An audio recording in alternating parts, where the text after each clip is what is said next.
What's up, everybody? Derek Anderson, the DA. All right, everybody. Look, stop me when you've heard this one before.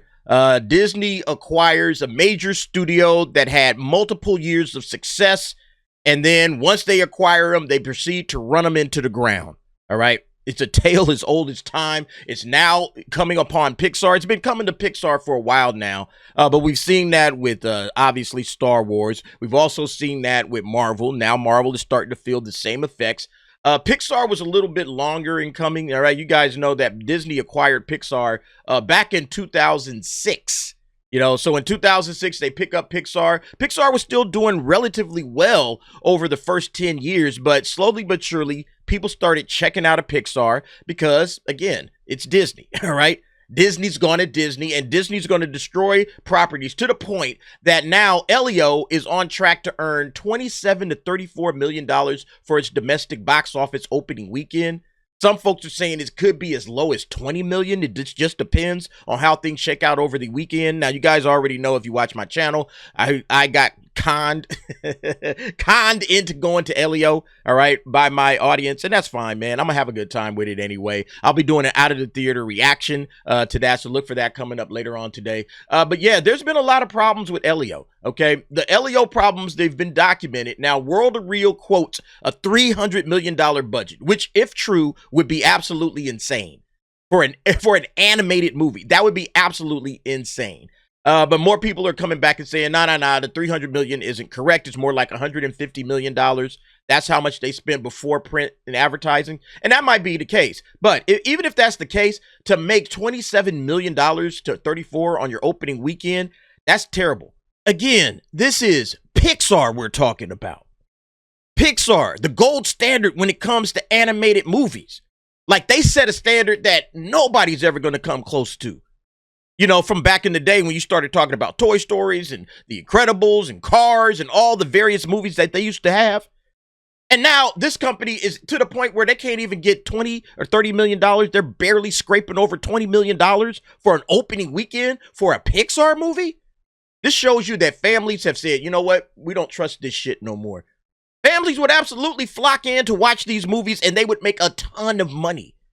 All right, look at this. This is the list of the box offices that Pixar movies have put out. Inside Out 2, $1.6 billion worldwide. The Incredibles 2, $1.2 billion. Toy Story and Toy Story 4 and 3, yeah, those made $1 billion. Finding Dory, so, sequels. But you see, like, even originals like Finding Nemo, $871 million. Inside Out, $850 million. Coco, $814 million. Monsters, Inc., $743 million. This is what Pixar used to do with original stuff, okay? Up, $735 million. The Incredibles, $631 million. This is what Pixar used to be. And now Pixar is this. Oh, shit, we might not even make $27 million in the opening weekend. This is Disney. Going back to this article with Pixar overhauled, rewrites, director swap. See, this is all mismanagement. When you hear stuff like this is mismanagement. And these budgets are out of control, whether it's $300 million or not. These budgets are absolutely out of control. And then you start looking at the actual footage that we're getting, all right? You guys may have saw this. We watched this clip on the nightcap or the DA's office. I'm not sure which one, but we watched this and we kind of reacted in real time. And I mean, it's like everybody was like, what the hell is it that we're watching here? Like, let's check this out. Look at me in the eye and for once, tell me the truth. Shmipa de Gumiba. No, I'm not learning Elioese. Major Solis? You going to the seminar tonight? There'll be a speaker from the astronaut selection program. No, something came up. Oh, is this the nephew we've heard so much about? Yes, that's him. Gluto! Stop it. I don't know if this is boundary testing or sleep regression or... Which one of these is you? I don't know, but I think that one is you. Okay, I've got one last meeting, so I need you to sit here and not move or speak or injure yourself for 10 minutes. I have enough to deal with already. Look, that was like the longest 53 seconds of your life, wasn't it? Now imagine and going and watching an entire movie of that. Obviously, the entire movie isn't going to be this little this little conversation. But again, what happened to you, Pixar? Like, is this the best clip that you guys can put out there to try to get people excited for this? Discussing film says, yeah, go ahead and watch this. First clip of Pixar's Elio. I'm sitting there like, I'm falling asleep in 50 seconds. This is, again, they don't know how to create anymore. They can only take what people have done in the past and cut and paste, all right? Carbon copy of previous successful TV shows, movies, you name it, all right? That's basically what Disney is doing at this point. And it's sad because, again, back in the day, Pixar was this, all right? Interesting stuff. Oh, Finding Nemo. Oh, that's interesting. What's this little fish all about? You know, Monsters University, or excuse me, Monsters Incorporated. Monsters University was the sequel. The Incredibles. You know, Brave. I thought Brave was actually solid. All right, Monsters Inc. is right there. Wall-E. You know, and again, some of these movies are back, way back in the day. Like, you look at a movie like Toy Story right here that started at $30 million for a budget and proceeded to over 10x that. That's like 12x, actually. I mean, they multiplied this $30 million by 12. Like, they really got to get these budgets back under control, especially for animation. They should be able to slow down on some of the stuff that they're doing and stop cranking out these $200 million. See, look, Elemental, $200 million. All right? That's too much money to be spending on an animated movie. You know, if this is really $150 million, that's what they're saying Elio is. All right, that's better, but they still should be trying to make it under 100. It's way too much money to be spending, and you're not giving us the kind of quality that we used to get. So why would anybody show up for this shit? Yeah, parents, again, they have no more trust in Disney. They lost it with Star Wars, and they're losing it with Marvel right now, and it looks like apparently when it comes to Pixar, oh yeah, it's gone. It's absolutely gone. Yeah, Deadline is covering it as well. 28 years later, walking to $56 million worldwide. That's a zombie movie, all right? That's a zombie horror movie, and that's going to hit harder than a kid's movie from Pixar. Whoo, man. Yeah, I'll be watching 28 years later after I watch Elio and do my Out of the Theater review. It's kind of like a palate cleanser for me. All right. But yeah, Elio is only clocking in somewhere around $50 million worldwide, you know, and they're saying basically How to Train Your Dragon. Yep, it's going to win the box office yet again. This is pathetic, you know, for Elio, for a animated kids movie from Pixar, to only bring in $50 million worldwide. And like I said, it's really a sign of the times when it's not just over here in the States and United States and Canada. They say, yeah, we ain't rocking with this no more. It's also overseas in other countries. Other countries had no problem going to watch Pixar movies, all right? This little column right here is the other territories, all right? Inside Out 2, they made $1 billion just off of the other territories before you get to the U.S. and Canada.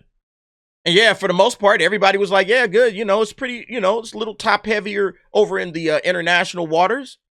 Pixar sold everywhere. And now here's where we are, all right? It can't get anything going. Yeah, let's look at some of the responses on this clip, right? This guy, Studio Siskart, who is this made for? Yeah, good question. Real good question. Who did they make this movie for? Who do they expect to show up? I don't think they know, all right? They're making movies, and they don't know who's going to show up and watch these movies. Why do all Pixar movies look the same? Good question. You know, the artwork and everything is starting to seem very bland, you know?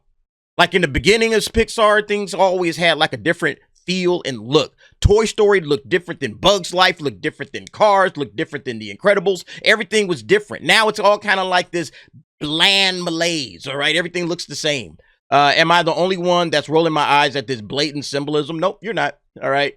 Why is it always the same ugly designs? Yeah, it's just not a nice looking movie. It's just ugly.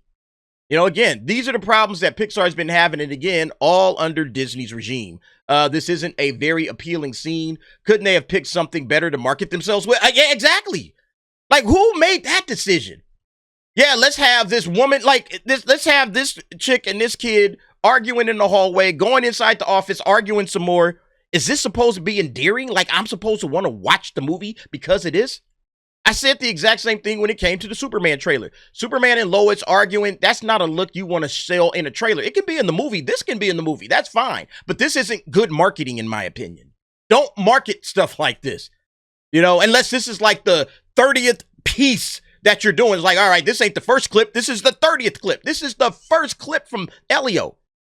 And look, they only rolled it out like 5 days ago. So it's clear that Disney and Pixar do not have any confidence in this whatsoever. And what's at the beginning of this all? Where did all the problems with Pixar start? It was when John Lasseter got Me Too'd. Everybody knows that John Lasseter was the genius behind Pixar. This was the guy that was running the show. He was running a tight ship. Everything was running great. But then, you know, a few of his associates decided that they wanted to Me Too him, you know, and maybe stuff was going on. I don't know whether that's the case or not. I think Disney should have launched a full-scale investigation instead of just letting this dude and his genius just walk out the door like, no. We need to make sure that this guy is really doing everything, or if it's just not the Me Too allegations, everybody's getting caught up in it. Because it was stuff like, oh, he smiled at me. Oh, you know, he grabbed me by the arm or whatever. And it's like, okay, well, is this guy just like touchy friendly? Is that what it is? But he's like, there's really nothing to it. There's a lot of dudes and a lot of women as well that just come up and they just touch you. They touch you. They like the hugs. They like this. They like that. Like, maybe that's who John Lasseter was. He is working for like an animation studio after all. Guy's probably just super friendly. You know, some people are like that. But nevertheless, oh, we got to get him up out of here. It's Me Too. And then probably some folks had to get paid off in order to not take all of Pixar down. And so, yeah, this was kind of like the beginning of the end. You know, again, you can see this is 7 years old. This was the beginning of the end for Pixar. Ever since then, it's just been problem after problem after problem. And now we're to the point where they can't even get a Pixar movie to make $30 million, solid $30 million on opening weekend. That is pathetic, man. Anyway, y'all let me know what y'all think about this situation. I think Elio, look, I'm going to go and watch it. I'm going to give it a fair shot like I always do. I don't go in saying, oh, this is going to be trash. All right. Open mind. Let's see what the filmmakers gave us.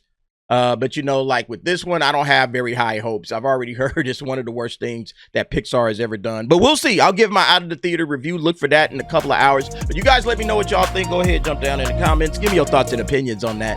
And thanks for watching. See you next time.